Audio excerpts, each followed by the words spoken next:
everyone, welcome back to the Second Quarter Album Awards. My name is John and we got an even lower budget somehow this time, so I'm announcing myself and pretending it didn't take a critical hit to my ego. If you're new to the show, this is where I cut myself some slack by not trying to desperately review every single album I hear in a dedicated video. Instead, I throw them right here in this convenient roundup show and I give you my take on a selection of albums from Q2 2020. Given this year has been a complete dumpster fire, you'd think music would just take a long-needed nap and give us the most forgettable releases ever, but instead, it's been what I'd consider a fantastic year for art. So in this installment of the Album Awards, I'll indeed be covering the good, the average, and the ugly corners of Q2, meaning outside of Throwback coverage, all albums must have been released between April 1st and June 30th. There was a lot of confusion about that during Q1, and I genuinely don't know why. A special thank you goes out to my patrons for making this video possible. If you want to sign up and help support the content and also get exclusive voting rights to help save albums to actually get reviewed on the Album Awards in the future, then hit the top link down below. For as little as $1 a month, you can get voting rights and help save albums. The ones that my patrons saved this time were from Asking Alexandria, Carly Rae Jepsen, and The Used. Despite all of this lingering doom, we're gonna have a good time today. So if you appreciate the week's worth of effort that these videos take, please do me a favor and leave a like to help support the channel. Subscribing would mean a lot too if you want to go that extra mile and happen to enjoy the content. So with all the timestamps being in the description and the rules for the Album Awards on screen right now so that you can quickly pause and hopefully not ask a million questions in the comments, let us begin. The Outer Limits Award goes to Shikari for Nothing Is True and Everything Is Possible. Damn, starting off with the flamer, huh? This one crept up on me, even though I've been spinning it here and there since it dropped in April, but Nothing Is True and Everything Is Possible really throttled my attention the closer I looked into it. Shikari have always been one of those bands I kept up with from the sidelines and low-key sorta neglected, but this serves as yet another reminder of how willing they are to bend genres to drop fresh, consistent heat. I love the authentic spirit at the core of this record. It's really powerful and uplifting as they hit this wide range of musical cues that encompass rock and electronic sounds quite seamlessly, which kinda blew my mind in places. Their frontman carries the torch into the great unknown right from the get-go on a blazing opener that sets the bar high, yet they consistently top themselves throughout the experience, which I wouldn't have given them enough credit for had I reviewed this right out of the gate. Modern Living smashes your face in with a pulsating riff. Satellites feels so fucking urgent, I just light up when I hear the increasingly grand movements they make. And the single Tina, which I was a little bit unsure of at first, it totally won my heart over. It's impossible to deny those bulletproof synthesizers backed by the gliding guitar melody that aids the vocals masterfully. There's a few spots where I can feel the clock ticking and I wonder when the space shuttle's gonna be launched back into orbit, but the atmosphere has slowly revealed its important place in the record to my ears to the point where it really doesn't even faze me. I loved this way more than The Spark, although that was still a cool moment in their discography, and I'm going with the strong 4 for their new record. Carly Rae Jepsen gets the How Could This Be award for Dedicated Side B.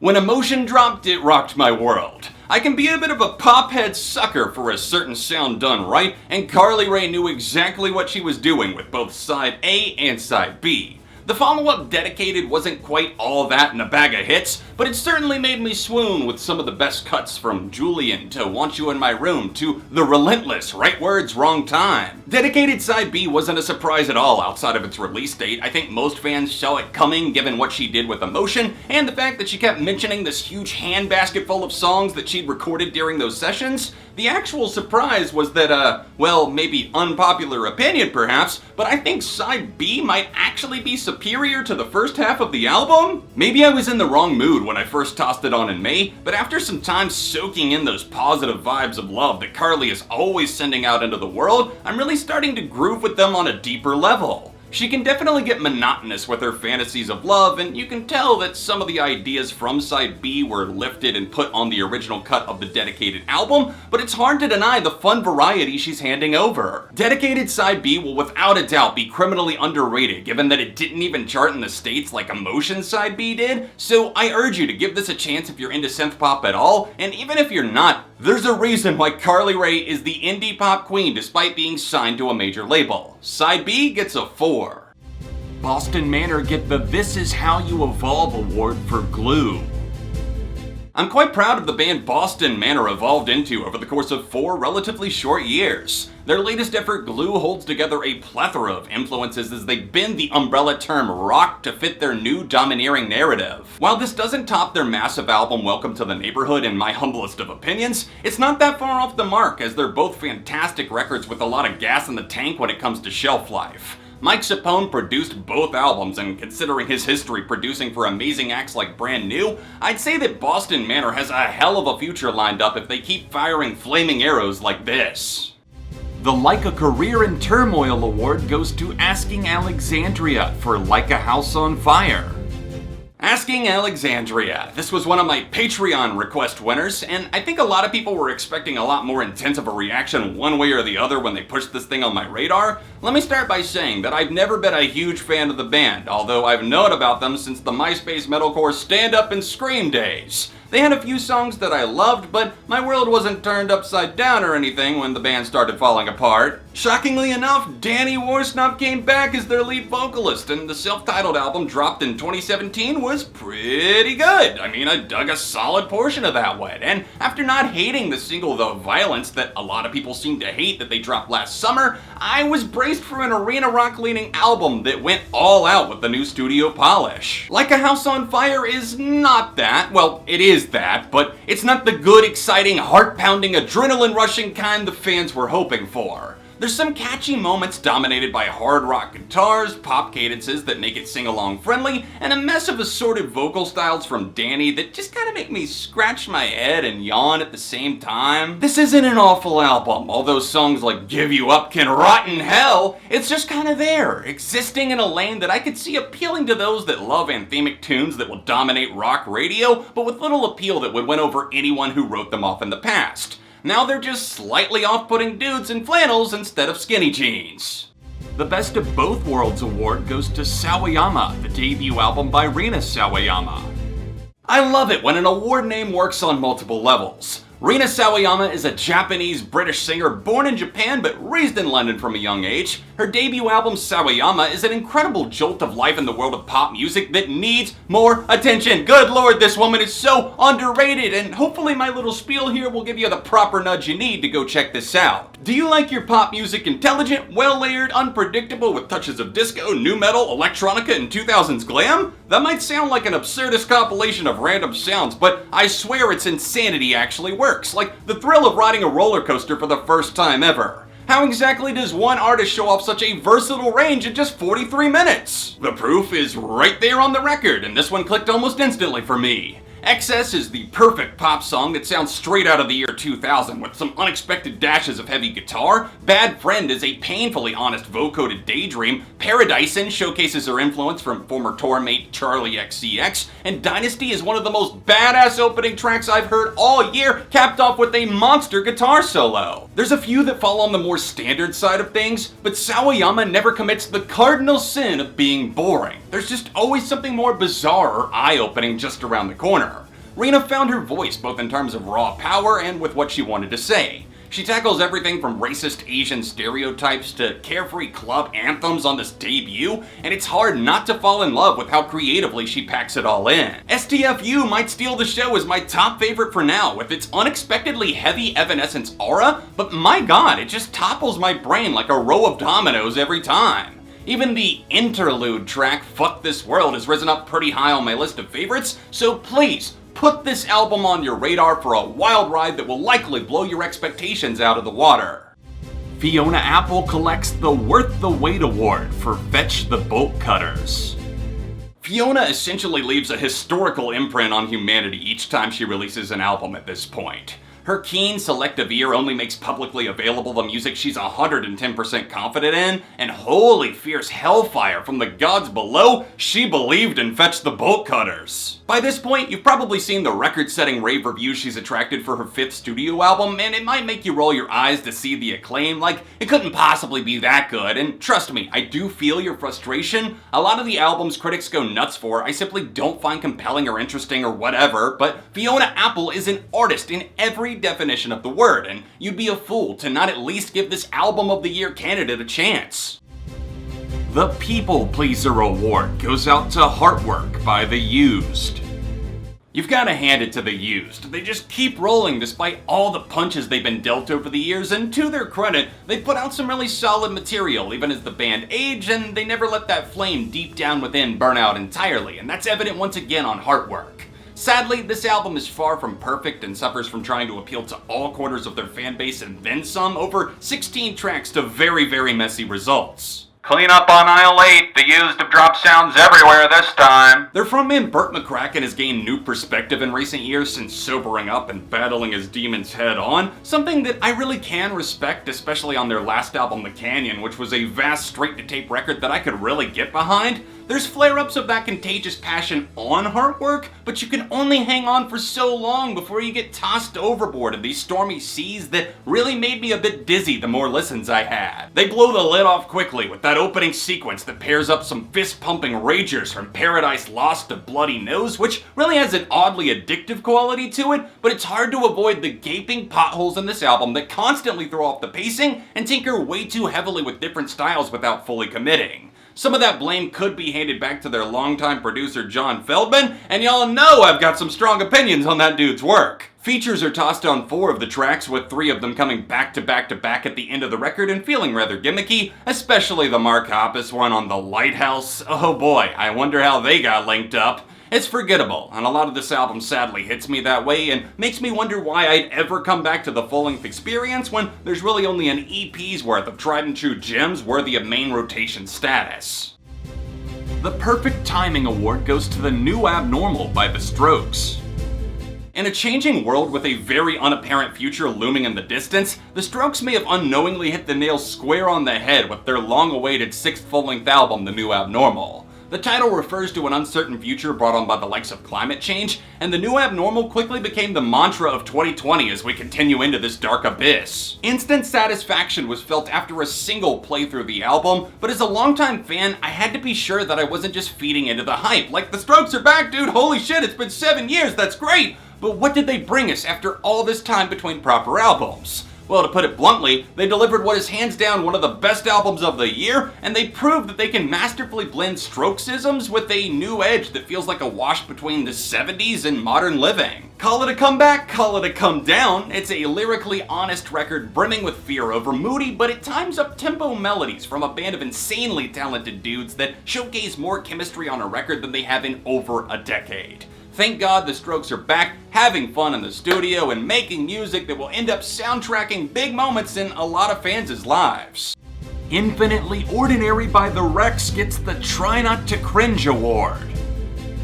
My patron Marina requested the debut album, sure, it's 23 minutes long and it's an album, okay, from the pop rock band The Rex called Infinitely Ordinary. Marina even told me she was having mixed feelings on it as a fan, and with me only having known their single Favorite Liar from a few years back, I had decent enough expectations considering I'd forgotten to keep up with them in the years that followed. I'm not even gonna sugarcoat it, this album is fucking abysmal. I straight up hated my life while listening through this 8-song wasteland of strained vocals, flashy, substanceless lyrics, and unbelievably irritating music that actively grated on my every last nerve. Like, imagine being trapped in a car with a friend who won't stop playing their shitty band for you, and there's childproof locks on the car doors so you can't unlock it. That is infinitely ordinary. Plagued by gimmicky lyrics that always feel like they're trying incredibly hard to be quirky or extra just for the sake of being extra, the Rex are a landslide away from the budding with potential band I heard a few years ago.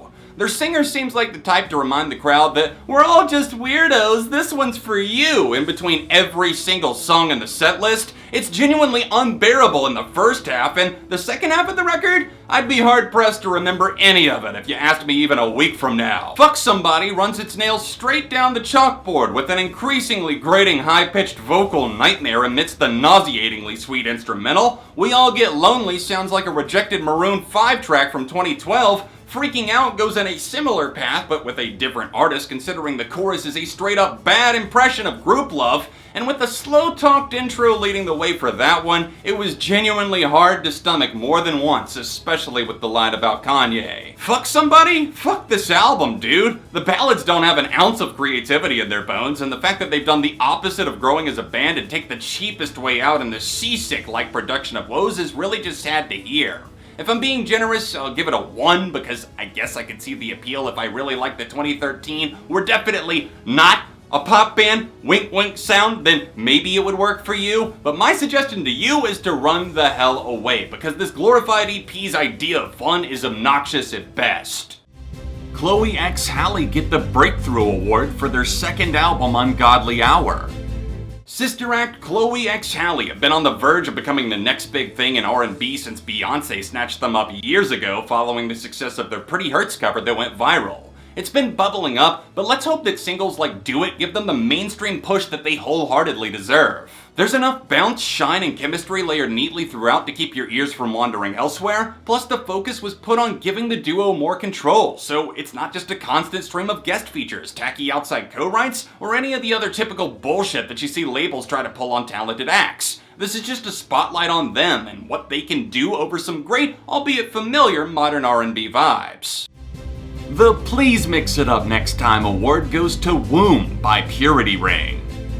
Feeling indifferent towards an artist you once held in such high regard after a long gap between albums sucks. There's no way to sugarcoat that, it just flat out sucks. I praise this Canadian electronic duo Purity Ring as like the second coming of Jesus or something when they put out Another Eternity in 2015, but picking back up exactly where you left off 5 years later, not the best look for artistic growth. Womb is the pair's third full-length album, and I just feel so underwhelmed by what they delivered. They tuck you into bed gently with some nice tunes, but instead of carrying you to the dream world where it's easy to envision what they're trying to paint for your mind, the picture just feels more distant and hazy. They started off so strong and abrasive, challenging your taste with Shrines in 2012, but outside of something like the Tender Beauty Stardew that closes the album, I'm not hearing much freshness from a band that seems content to rest on their laurels with a wrench in the gears to keep them locked safely in place. Light 3 for Womb, it's time to reimagine what you're doing as a band or else risk being forgotten.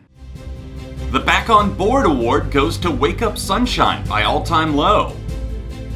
They bounced back after Dirty Work, and they bounced back yet again after their even worse outing Last Young Renegade. Let the boys get the tomfoolery out of their bones in the studio, it's not always so bad, and besides, it keeps leading us to the album that comes after the divisive release. Wake Up Sunshine is that fantastic recovery that pumps out tune after tune and their best album since Don't Panic. Don't miss it, it's a 4. The Thank You for Your Service award goes to Amends, the posthumous release by Chester Bennington's band Grey Daze. They certainly did right by the late Chester Bennington, a legendary singer that was a part of several different bands and communities in music. The latest posthumous offering from Chester is from his first band Grey Daze that released 2 albums in the 90s, a band he had recently regrouped with in 2017 shortly before his tragic passing. This collection of mostly re-recorded songs are lifted straight from their 2 90s albums with remastered vocals and updated band arrangements to make things sound a bit more modern. For the most part, it's really tastefully done, and knowing Chester wanted this really separates this from the majority of posthumous releases we get these days. They occasionally go overboard with the production choices, and vocals on tracks like B12 just get flat out grating to the eardrums, but with some stellar moments of talent on display reaching from What's in the Eye to the endearing Soul Song, it's hard to deny that it's great to hear more music from the vaults of Chester Bennington. Rest in peace, Chester. I truly cannot wrap my head around the fact that it's been 3 years since you left us. Punisher by Phoebe Bridgers gets the So Sad I Could Scream award. Someone slap me for being this late to the party. Not that hard, Jesus. Holy shit, Phoebe Bridgers is really that good though, and her sophomore album Punisher was so impactful, I just had to dig back through her catalog and collabs so I could really feel like one of the real fans that definitely didn't hop on board years late. If you're up for deeply moving emo-laced stabs to the heart, then this has to be on your radar. She does a brilliant job with the pacing, occasionally throwing you a little bit more of an upbeat bone so you don't entirely feel like death, but even if she didn't, I'd probably still be here singing Punisher's praises. I mean, my god, people, even the opening instrumental feels emotional, and if you think that's good, just wait till you arrive at the final moment I know the end. I was crying from the sheer beauty Phoebe harvested. It's unnerving. You let your guard down. You let it enfold your entire being with its huge range of instruments and vocalists, and you're a better person for having experienced it. The long-delayed Notes on a Conditional Form by the 1975 gets the Slippery Slope Award. Slippery Slopes start with bad ideas, and this album is essentially a greatest hits collection of trashy egos on parade. I'm not saying stick to bangers only or only do what you do best, but stick to your strengths and then some, and please, for the love of God, stop trying to make everything a long drawn out artistic fucking statement. Not for me. Never for me. There's ways to branch out your artistry without alienating your fans, and then there's this. I know that some will say that if you're not pushing boundaries, then what's the point? But in the case of the 1975, they're about one football stadium short of a victory lap, even if there are a few solid tunes in the endless abyss of 22 songs and nearly 90 minutes. The My Bastardized Romance Award goes to Palaye Royale for The Bastards. For as much as I like Palaye Royale, they're gonna need to really start setting themselves apart sooner rather than later, because their third album, The Bastards, is leaning a bit too heavily on the My Kim worship for their own good. Remington Leith is a charismatic singer and an electrifying frontman who knows how to put on a great show, of which I've experienced too, and while overblown theatrics are great when you're going all out balls to the wall on some of the album's best cuts, like the brass-infused Rioter Hang On To Yourself, or even the intriguing Dark Magic Little Bastards, I can't help but feel that we're getting served a lot of leftovers that don't sound so great after getting the microwave treatment. There's some standout riffage and a few solos that remind me of their guitarist's knack for nailing a pyrotechnic moment, and I'm certainly happy to see them making a longer album after the disappointing Boom Boom Room Side B. It just doesn't always work in their favor as they circle the drain on some of these themes that will certainly appeal to more of their younger demographic, which is totally fine. It's just that I wish they had fleshed out the lyrics in a deeper, more impactful way. I do love the punk energy Nervous Breakdown is brimming with, and it's hard as hell to keep the melody of Lonely from floating back into my head, so I'm feeling pretty torn on The Bastards as a whole. It grew on me a bit, yet there were also things I didn't like the more I listened, from the predictably trendy production cues to some of those lyrical pitfalls. I'll give Palaye Royale's record a 3 out of 5. It's worth checking out, but don't expect to love the entire thing front to back. Forever and Ever Times Infinity by Newfound Glory grabs the It Slaps But It Sucks award. Pop punk heads, rise up! This is your album of the year if you like headbanging angsty pop punk with questionable ass lyrics that you'll most likely tune out in favor of having more fun because you're just gonna want to jump around to the music. Newfound Glory made that Roots album that all the fans begged for, and in that regard, it does kind of scratch some sort of weird-ass satisfaction for me since my head pretty much always has lived in the 2000s anyways. Without a doubt, the music slaps pretty hard on some of the diamonds, like the heavy-leaning punk slice Himalaya that I can't keep out of my head, or the lead single Greatest of All Time, but holy fucking shit, boys, we're gonna have to do something about those lyrics, aren't we? This sounds like it was written by a white knighting 10th grader trying to lay down the moves without being too obvious he's just trying to get in your pants, but it almost goes off about as unnoticed as a hand grenade in a kiddie pool. Same Side Sitters is the absolute worst song on this album. Fuck this song from a lyrical point of view because it's about someone sitting at the same side of the table with their significant other at a restaurant, which is so fucking stupid. And 2, because of how many times Jordan sings cringy on this track. I can't accept this. It's like turning in homework with all the answers filled in nicely, and the teacher momentarily says, "Oh, nice job there, Timmy." That is until they see the kid filled in all the answers with piss poor nonsense. They're just out here being the pop punk fathers they are, occasionally embarrassing themselves, but shaking it off along the way with plenty of standout moments that I'm sure will pop off once concerts finally return to us. Newfound Glory have always been a band that I've never felt super close to, so I can't say that, yeah, I'm super disappointed or yeah, I'm super stoked. I just feel like I always end up forgetting about them between album releases, but whatever. A solid 3 goes out to Forever and Ever Times Infinity. The Classy and Classic award goes to Heartbeat City by The Cars. With the tragic passing of Cars frontman Rick Ocasek in the fall of 2019, it's high time that I finally talk about this legendary new wave pop rock group in review form, made possible by a request from my patron Andrew, who told me he'd recently fallen in love with their music during this quarantine season that we've pretty much all been battling through. The Cars were a band I grew up with from the time I was very young. I mean, if you had parents that lived through the 70s at a relatively young age, you probably heard some of their biggest hits creeping through your stereo whether you knew it was them or not. It wasn't until many moons later that I realized that I knew a ton of their hits and loved them. Like, these guys were one of the most fascinating groups to come from that new wave era, and this record, Heartbeat City, holds its ground decades later. This 1984 release saw them flirting more heavily with sampling and programmed drums in places, splicing in little bits of life to make this record stand out in their discography without losing their catchy, hook-driven groundswell that put them on the map in the first place. There's a solid blend of darker, more mysterious cuts like It's Not the Night that really sticks to the mind with its cascading synths to the bright allure of Magic, or You Might Think, both of which remain radio staples to this day. Their frontman always had such a subtle but charming effect on audiences, using chameleon-like skills to blend in with whatever lane they're swerving into, from the highs of the impossible to ignore groove or Hello Again, to the tender mischief It's Not the Night has to offer. The sound can definitely get tedious the more closely you listen, with a few too many of the songs using a very similar synth tone or chord progression that makes it easy to breeze by without much thought, but overall, this has to be up there among their best records. The sound of the title track, Heartbeat City, pretty much encapsulates exactly what this album was gunning for in a nutshell. Drive your car with the windows down in the summertime, or go stargazing with your lover and get lost in the soundscape. It's a bit more sleek than, say, the self-titled record or Candy-O, but the expansion to the sound was a welcomed add-on that I'll award a strong 4 out of 5 to. And finally, Hayley Williams nabs the Solo Dolo Mojo Award for Petals for Armor.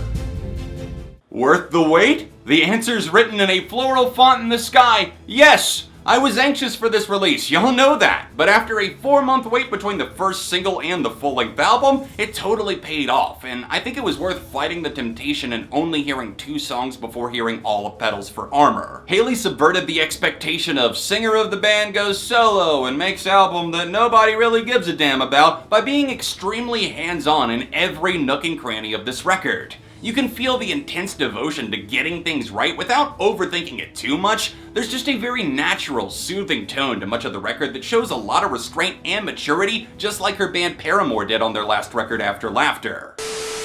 That's a wrap on the second ever installment of the Album Awards for Q2 2020. Thank you so much for watching. Let me know in the comment section down below your thoughts on any of these releases. There's timestamps if you want to jump back around, if maybe you missed something the first time, and I do appreciate you watching, liking, subscribing. This show is a ton of effort. It's very rewarding at the same time, but please share it out with a friend, help it keep going and gaining steam. Remember that I cannot and do not want to cover every single release. The point of me doing this show was to cut down on the amount of albums that I cover, especially since I'm not doing as many dedicated videos anymore, but I do hope that you enjoy. Thank you so much for watching. I will see you soon for more, very soon, right here on ARTV. You can catch Q1 by tapping here, another recent review over here, socials in the description including my Patreon, and thank you again.